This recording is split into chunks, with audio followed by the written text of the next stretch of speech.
PPE is the big thing now, isn't it? And I'm sure we all by now know what PPE stands for. And in my world, PPE is the last resort to controlling risks. So to hear it at the forefront is quite, obviously it's essential, but it goes against everything that health and safety processes think about. So I've put another twist on it for you, and this is what I've called it. I've called it, because it's retail, it's about people, it's about places, so where the retail places are, and about the customer and the staff experience as well. So when we talk about people, you know, I'm including staff, management, customers, contractors, delivery drivers, maintenance that you might have coming in. Places, obviously, we're talking about the premises, and then the experience, as I've said, for the customers and the staff. And there's certain questions that you need to be asking, I think, at this point before you open, and there's certain things that you need to do. So I'll go through those now with you. So from a people point of view, I think we need to ask who is able to return to work. So first of all, are they willing?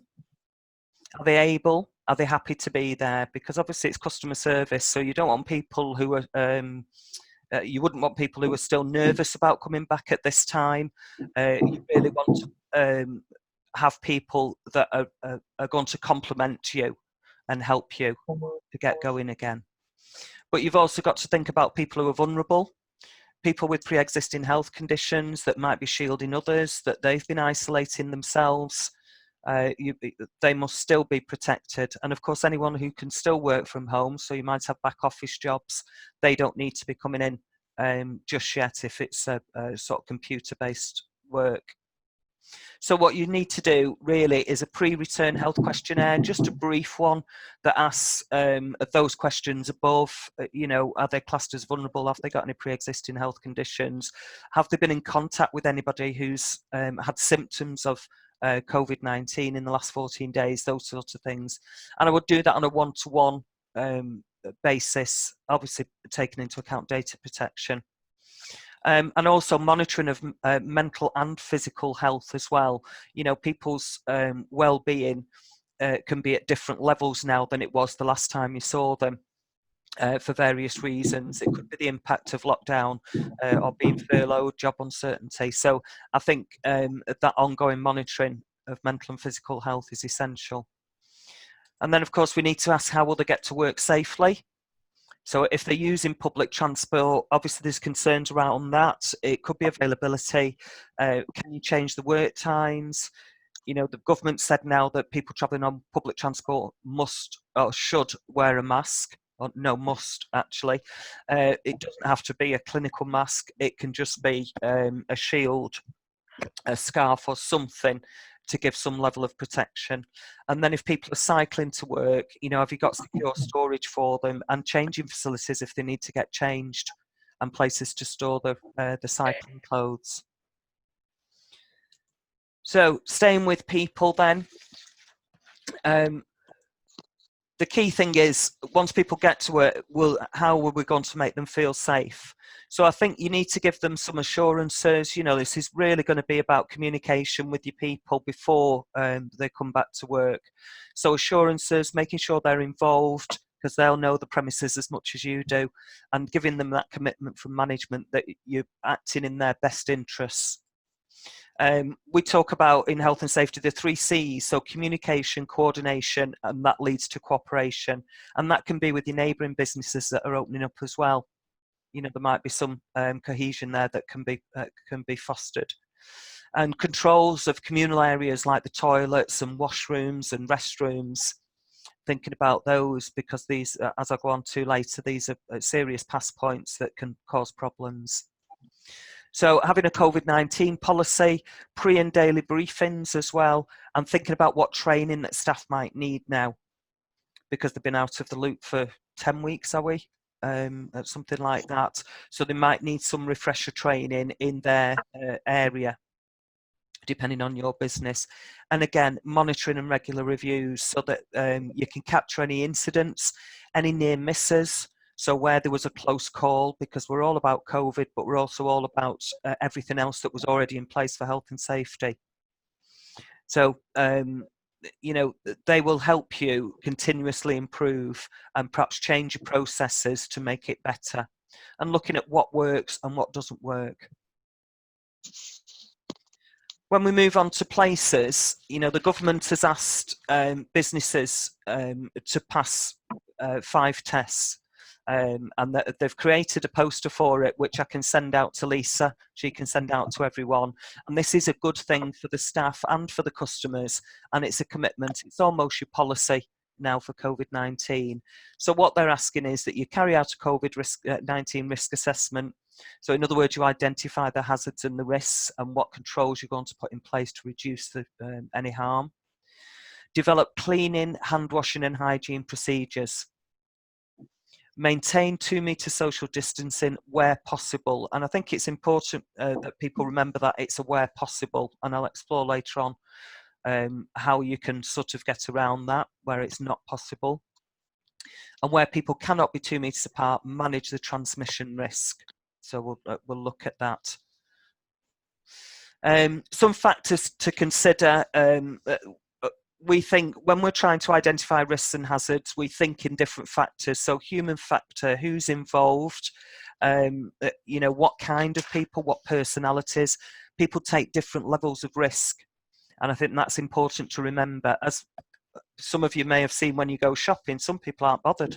They just whiz past you face to face, and you have to turn your back on them quickly. So human factor, and that again is around customers, delivery drivers, your staff, taking everyone into account. The occupational factor, what are the tasks and the activities and the jobs that people are doing? Environmental factor, what are your premises like? Are they overcrowded? Are you going to have to clear things out to maintain it, to be able to create more space for people to be able to keep a distance?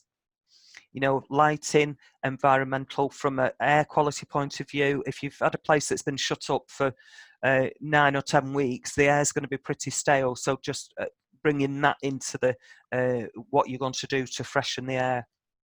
And then organisational factor, who's leading the team, who's organising, who's doing these monitoring and reviews as well. And have you got the right people in place to be able to deal with any potential conflict? I'm just going to let somebody else in if that's okay. Oh no, it's all right, it's okay. So the other thing, just to bear in mind from a legal point of view, what you're asked to do is what is reasonably practicable. And that, to me, in these circumstances means put the obvious in place.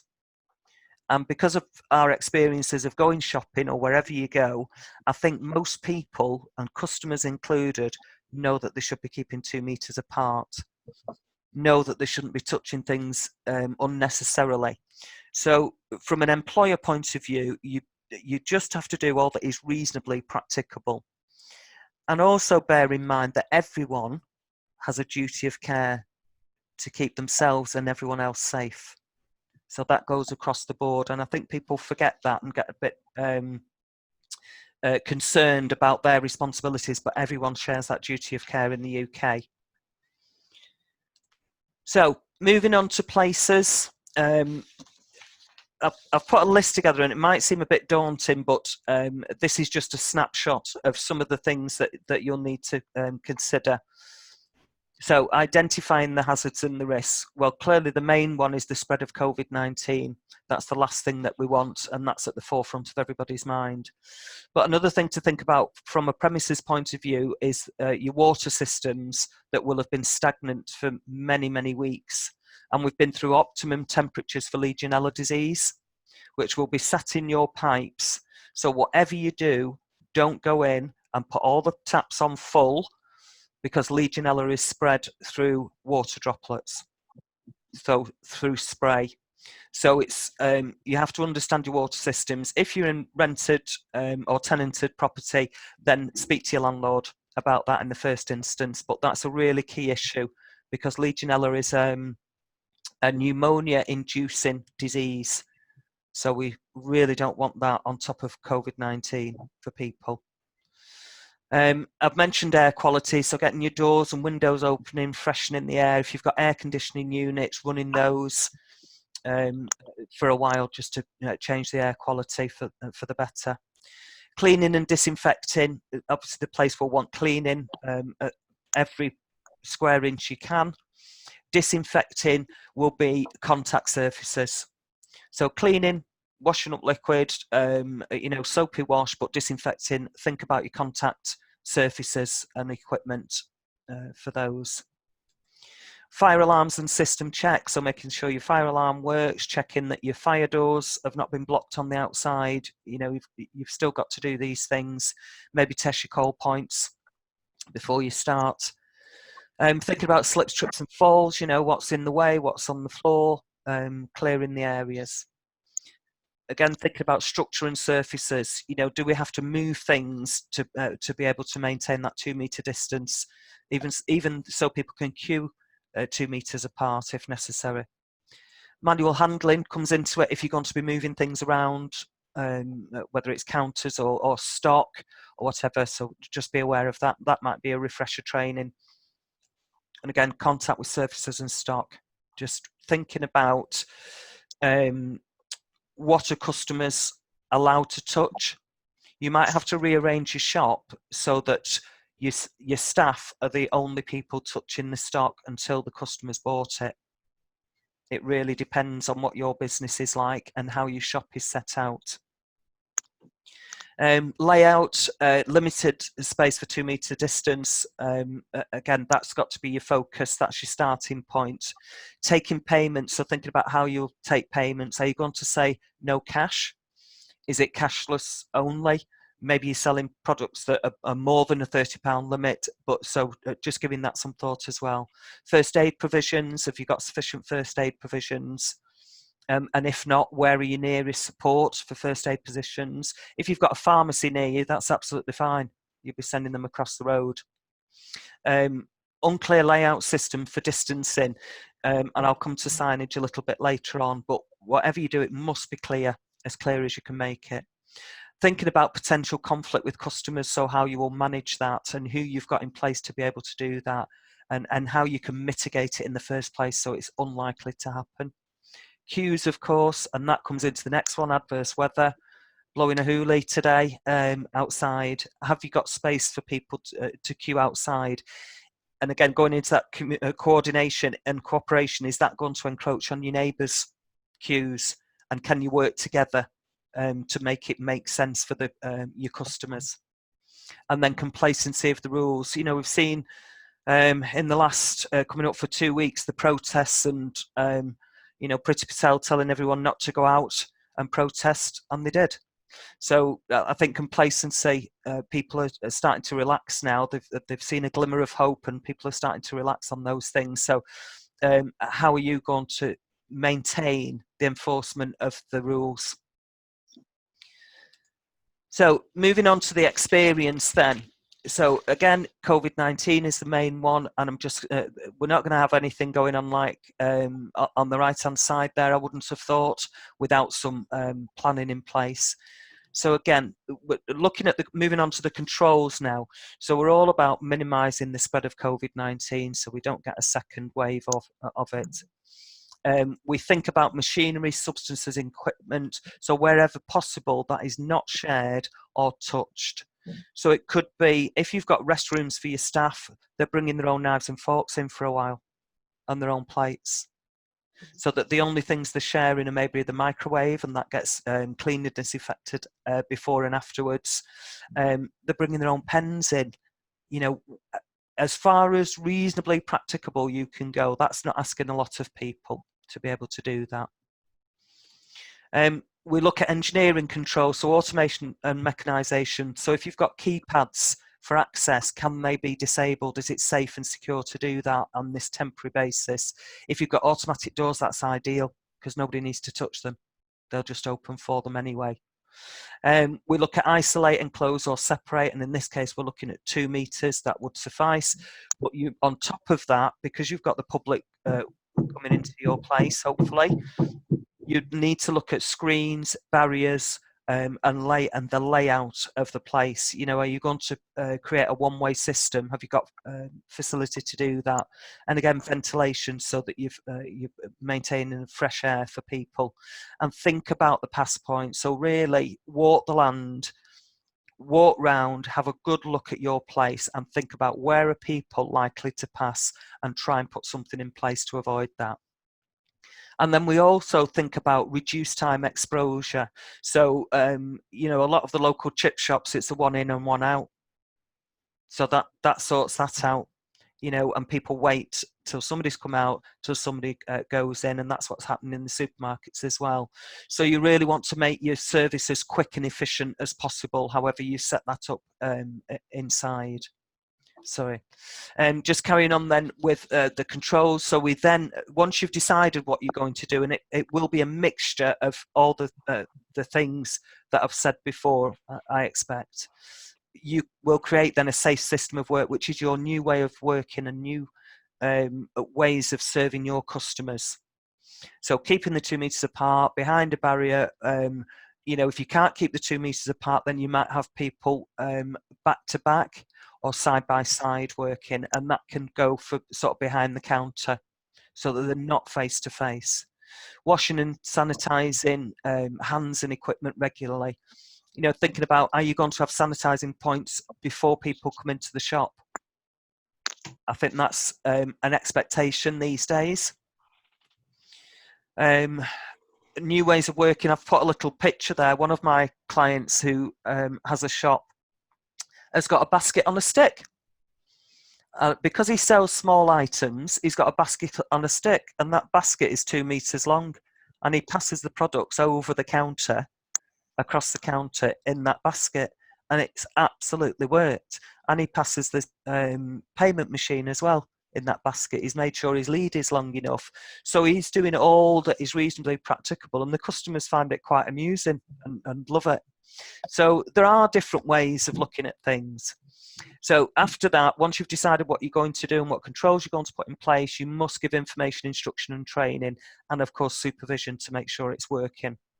Tell everyone about the new systems, staff and customers. You know, you've seen people outside the shops explaining what the rules are, if you can keep to the right or keep to the left or whatever it is.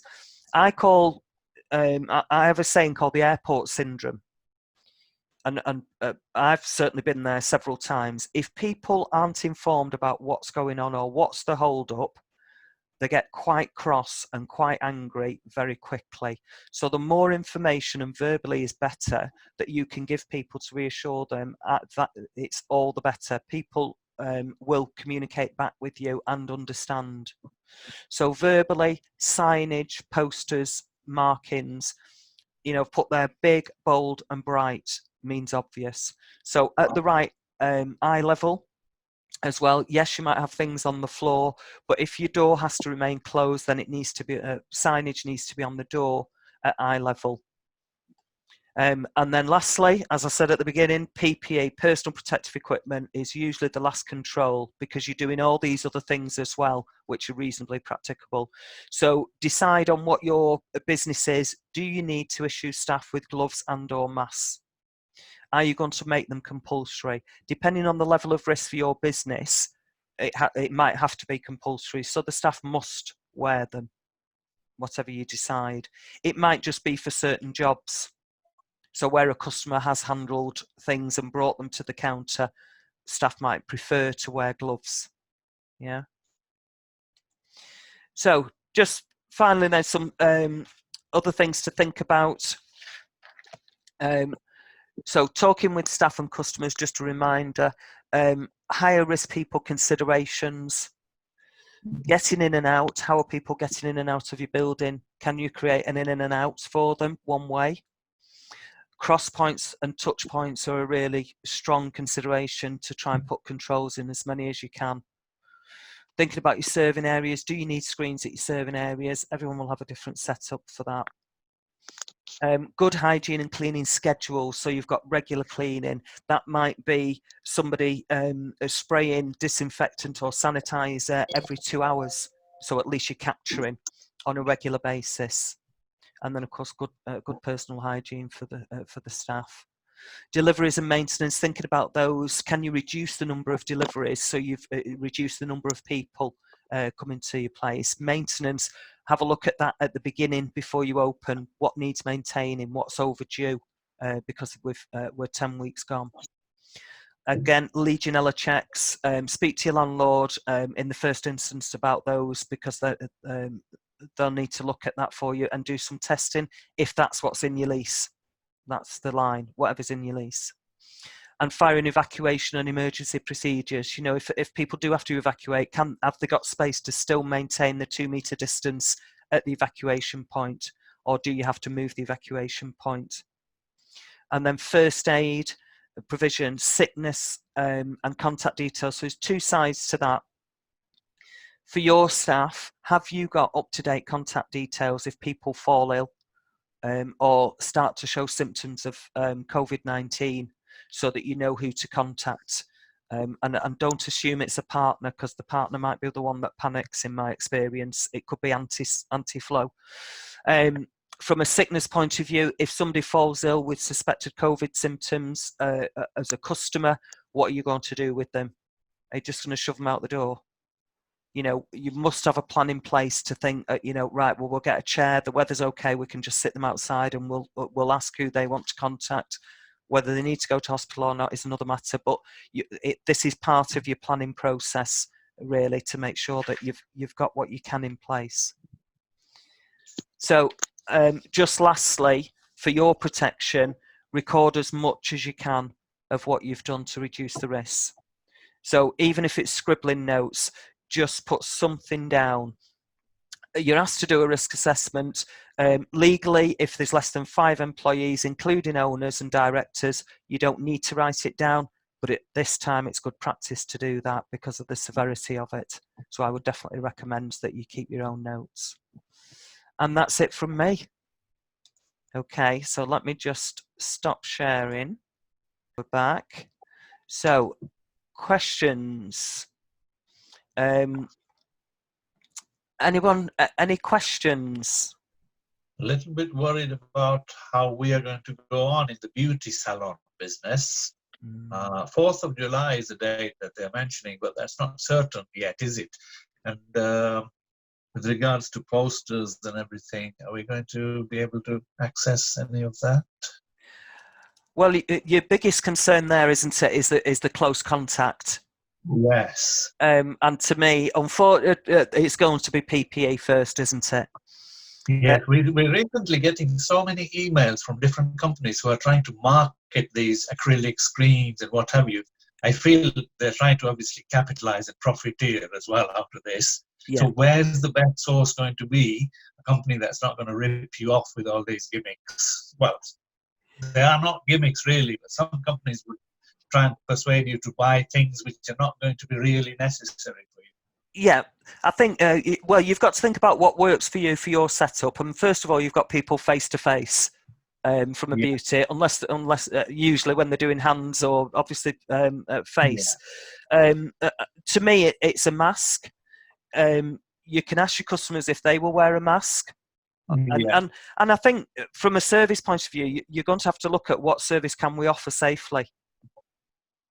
Hands and feet, I think, are going to be okay, but other things, close working, I'm not sure. So I think, like a lot of other businesses, it will be a reduced service initially. But yes, we do a lot of eyebrow shapings, eyebrows. Right. So, I mean, that's going to be a mass situation, isn't it? So, what I would recommend, there must be P3 masks. They have to be a P3 mask. Okay. Yes. Or they're also known as an FFP3 mask. SSP3. F for Freddie. Oh, okay. I think I've already purchased those. Well, they're the maximum filtration, you see, for protection. Right. They must be CE marked. They have to be CE marked, yeah. Yes. I think I've got them, yeah. Okay. So I think, from a reduced service point of view, think about what's possible. And again, going back to your staff, what are they comfortable doing? Right, okay. Yeah, we'll go through all Can I that. just butt in? Can I Yeah. butt in? I bought some PPE equipment from a company called More Plan. Uh-huh. I thought they were very fair on price. Okay. More Yeah. Plan. MOREPLAN. Yes. Yeah. Just have a look on their website. But I mean, I bought a screen for £45, Oh, and some of the face masks were about £5 for the person. yeah. Yeah. Yeah. So you may need that stuff. I'm trying to look for an acrylic screen which is going to go near the reception area where the clients come and pay their payment afterwards. Have a look. They may have something for you there. Yeah. Yeah. Prakash, there's lots of local local companies as well. There's Office Zone in Stockport, Octopus in Stockport, that are all doing these as well. I mean, it'd be great if you could buy local. Yes. When I looked at the prices on some of the emails, they were like £200 each. I thought, Well, yeah, you need to speak to a person, and I would definitely recommend you speak to these local businesses that can provide what you need. But is it going to be compulsory to have an acrylic screen near the payment area at the reception desk? Is that compulsory? At this time, well, the 4th of July is a way away. The rules might have changed by then. So what I would say is keep your eye on the rules. At this time, now, I would say yes. Okay. Think about what the supermarkets are doing and have been doing for many weeks, and it works. Yeah, I've been watching them. Is 4th of July certain though? Because clients are telling me, can you book me appointments and this and that? So I'm not booking anybody yet, but they're all rushing to book appointments. 4th of July is not set in rock yet, is it? No, and I would wait at least another week or so, because there's lots of pressure on the government at the moment to relax certain rules, and that will have an impact on a lot of the industries that aren't scheduled to reopen yet as well. So I'd just keep your eye on the briefings for that. Yes, that's what I've been telling my clients. So, okay, thank you. Thank you. Anyone else? Can I ask a question, please? You can. Michelle, I'm with SmartWorks, the charity in St Petersgate in Stockport, and a lot of our service is dressing a woman ready for an interview. So at the moment we're doing the coaching side of the service, but we aren't doing the dressing. But we've ordered some portable wardrobes, and our plan was to, and I just want to get some feedback from you. Our plan was for the client to wear a mask and wear gloves when they're touching the clothing, for us to put a limited rail out for the client, not have them, they're not allowed really to go into our rails anyway and pick. It's not like a store. We have stylists who... Yeah, I'm familiar with SmartWorks because I support you. I know. And I've done some coaching. I recognise you, actually. Thank you. And then we were going to ask the lady for the clothes that she hasn't chosen to put them herself into a self-contained like wardrobe that will then zip up, and that will stay as it. We'll put a date on it, and I think is it 72? I'd go with 72. Yeah, and we're going to leave that for 72 hours and then take it back out like a rotation. We've ordered 4 of those wardrobes. Yeah. So does that sound? I think that's a really good idea, because I do know the service, and I know your premises, and what you do and how it works. I think that's a really good idea. What you've said, and yet not forgetting, I hadn't mentioned it because you can't mention everything. The 72-hour rule. We're recommending 72 hours now, where the COVID-19 will die. It's less than that time, but to be safe, we say 72 hours. So I think that's a really good idea. And as long as everybody knows the new safe system, that's absolutely fine, isn't it? Yeah. Okay. Thank you so much. Thank you. You're welcome. Okay. Anyone else? Could I just ask if everybody's had their back to business packs, the starter packs that we produced? Yeah, I picked one up the other day, yes. I've got mine, yeah. I don't have one yet, but I think somebody was going to post it to us. Great, Lisa will sort that out for you. Yeah, thank you. So if you've not got one, just yeah, if you've not got one this week.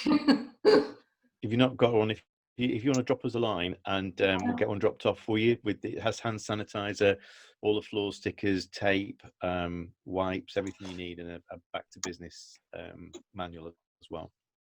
Yeah, good. That's a really good thing, because I think that takes a weight off everybody's mind, doesn't it?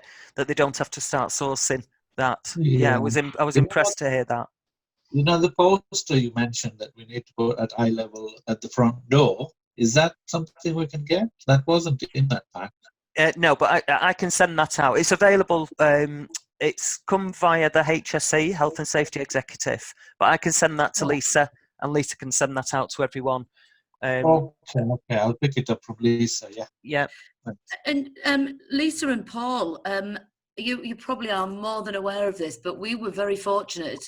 We got a grant from Manchester Airport Group, which are for charities and organisations, because you might have other charities on here or in your community.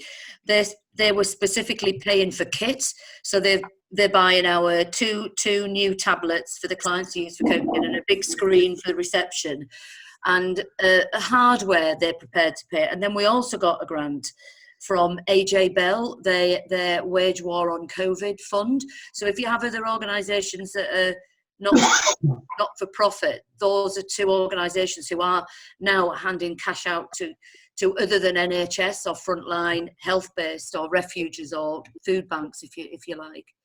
That's brilliant news. Yeah, we'll log that, Lisa. Yeah, We'll, good. They were great. They were great. Brilliant. Yeah. Thanks for that. Thank you. Has anyone else got any concerns specific to their sector, to what they're doing? Yeah, can I just ask, like, in regards to jewellery, because obviously you can't avoid people trying stuff on, and is it fine just to sanitise the products after? Yes. What you can do with yours is get yourself a bucket of sanitising solution, and Yep. everything goes through that and Okay. gets dried with paper towel. What I will say about sanitizer and disinfectant, it has a contact time. Right. So depending on what you get, you need to be aware of what its contact time. Some are 30 seconds, some of the extreme ones, and certainly from the food side, are 5 minutes. So Right. just be aware. It should be on the packaging. But yeah, for your sector, I would say everything. People sanitize their hands before they try anything on. Yeah, definitely. And then as an extra precaution, rather than you leave that equipment for 72 hours, Yeah. sanitize it there and then. Is that all right? Yeah, that's lovely. Thank you. Okay. Anyone else? Sector, Marek? Yeah, what about clothes alterations? Shortening jeans. How long can I have to wait to handle them? Well, if it's feasible to do alterations with gloves on, close-fitting gloves, but then people can't collect them for another 72 hours, Okay. which isn't long. It's not long, really, is it? And it's probably about the turnaround anyway, is it? Well, it is if you do a 1 hour service. Okay. Well, again, you're looking to reassure your customers, aren't you? And also what they're bringing in. So it has to be the gloves, doesn't it? Oh yeah. Yeah, I think it has to be the gloves. If you're still going to offer that 1 hour turnaround service, then it's got to be gloves and clean bags, sealed bags. Once you've dealt with it, into that sealed bag. I'll just have to dispense with the 1 hour service for the foreseeable, I think. Yeah, just for now, until we've got that release from the disease. Okay. Sure.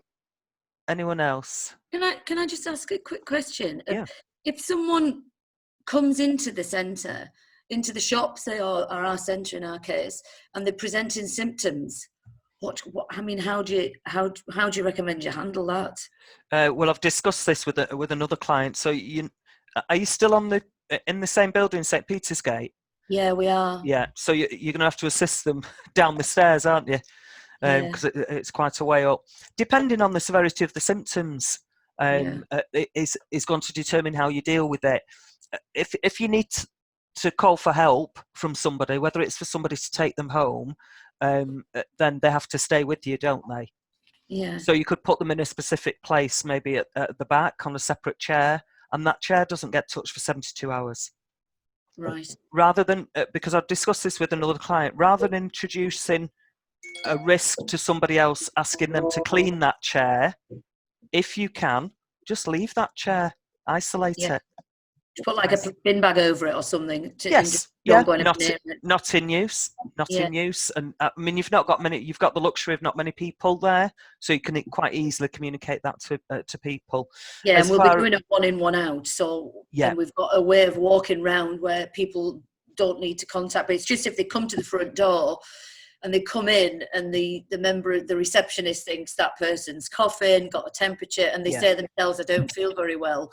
It's that, risk, isn't it, you've got as a business. Yeah, and perhaps they're already sat on the sofas. So where you can, take that equipment out of use. But if you're going to touch any equipment that somebody with suspected symptoms has touched, it must be mask and gloves. Yeah. As much as possible. And also, you're going to follow them down the stairs with sanitising wipes for the banisters and any other touch points, any handles and things like that. Okay. Fingers crossed that's unlikely to happen. And we message them on text before they come to the appointment, and part of our message now will be, if you've got any symptoms, please contact us and don't come in. But you just want to look after the person as well, don't you? We're meant to be helping them, so we don't want to just say, oh, you can't come in. But these are serious times, and not at all costs. Not at all costs. We'll be there for you. We'll still be here for you. Won't you? So not at all costs, because this is serious stuff. Okay. There will be something. The minute you press the button, there'll be something. It's usually the case, isn't it? Well, I'm glad that was helpful. Very good. Yes. Yeah, excellent. Thank you so much. Yeah. Yeah, and I think just remember, reasonably practicable. And there can't be anybody coming to your premises that doesn't know about the basic rules about controlling COVID. And that's where this shared duty of care comes in. Really? You didn't know you had to stay 2 meters apart? It just can't happen. So, I want to almost take if there is any panic away from, have we done enough? This is a shared responsibility amongst the public, isn't it? And the public should be supporting retail as well, because I'm sure we're all desperate. I'm certainly desperate for a beautician, that's for sure. We can't wait to go back in.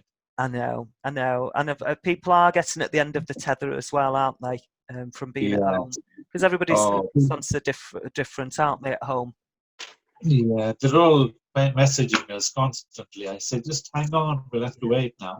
Yeah. We're getting there slowly. Yeah, it's just a little bit more patience.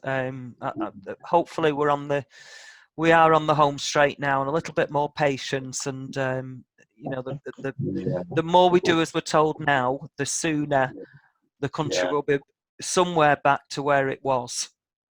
Yeah, I think it might take 1 or 2 years to go back to the old normal days, will it? Or is this forever now? Well, I think a lot will change. Certainly, I don't think a lot of people will be going back out to a workplace. That's definite, because they don't need to. Yeah. I mean, several of my clients are already thinking, I don't need a premises this big. I don't need 600 people in this building, because they've been managing for the last 10 weeks. Yeah. So, but people are still people that need human interaction. And people still go out to have a conversation with somebody face to face. And I don't know about you, but that's what I miss the most.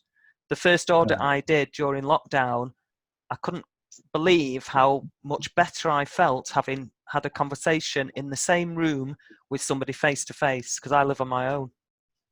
And it gave me a lift. And that's just part of human nature, isn't it? We're a group species. We need to have people around us. So I think people will flock out to the shops. I'm sure they will.